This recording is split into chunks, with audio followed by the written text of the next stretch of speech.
हदीस पाक नबी करीम सल्लल्लाहु अलैहि वसल्लम ने फरमाया कि हज़रत अली 7 दिन का रोज़ा रखा सी ते 7वें दिन भी भुखा मतलब पेट दे विच कोई शै नहीं है। तो बीवी फातिमा ने भी रोज़ा रखे तो 7वें दिन 3 खजूर आईयां। 3 खजूर सी ते मतलब रोज़ा खोलन लगे तो मगरब का टाइम रोज़ा खोलन लगे तो एक सवाली आ गया। उन्हें दरवाज़ा खड़काया, उन्हें क्या हज़रत अली को अल्लाह के नाँ ते आपने वो 3 खजूर उन्होंने दे दित्तियां। आपने पानी के नाल रोज़ा खोल लिया, अल्लाह का शुक्र अदा किया। बीवी फातिमा ने भी शुक्र अल्लाह का अदा किया। दूसरा दिन फिर रोज़ा रखा तो फिर एक होर सवाली आ गया।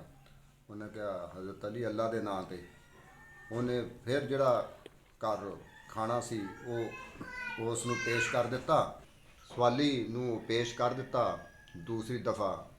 तो सवाली नूं खाना खादा तो सवाली ने दुआ की तो सवाली फिर चल गया। तीसरे फिर अगे रोज़ा आ गया। हज़रत अली ने फिर रोज़ा रखा। रोज़ा रख के तो जो खोलन लगे तो फिर एक सवाली आ गया। तीसरे दिन भी सवाली आ गया तो आपने जड़ा खाना सी जी खजूर है सी जो आप दे अगे पईयां सी पेश हुई सी वो खाना फिर उस सवाली नूं दे दिता। तो आपने फिर अल्लाह का शुक्र अदा करके पानी का नाल फिर रोज़ा रख लिया। हत्ता कि 10 दिन आपने पानी के नाल ही रोज़ा रखते रहे। 7 दिन तो अगे रोजे हो गए सी, 3 दिन ये भी हो गए। तो हजूर पाक सल्लल्लाहु अलैहि वसल्लम दी बारगाह च गए।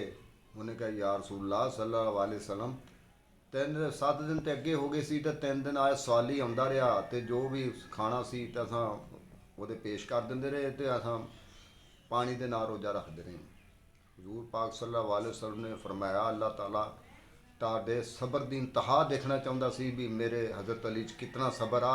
वो जड़ा सी सवाली वो फरिश्ता सी जबरील सी अल्लाह ताला ने भेजा है। दूसरे दिन भी जबरील आया, तीसरे दिन भी जबरील आया। वो ताड़ा इम्तिहान लैन वास्ते आया सी अल्लाह ताला ने कि मैं बीवी फातिमा और हज़रत अली दे विच कितना सबर रखा, कितना तकवा रखा, कितना अल्लाह ताला तो डरदे आ, कितना मतलब ये तो है हज़रत अली करबला वजहा दी शान। आप शेरे खुदा सी। मुस्तफ़ा जाने रहमत पे लाखों सलाम शमाए बज़ में हिदायत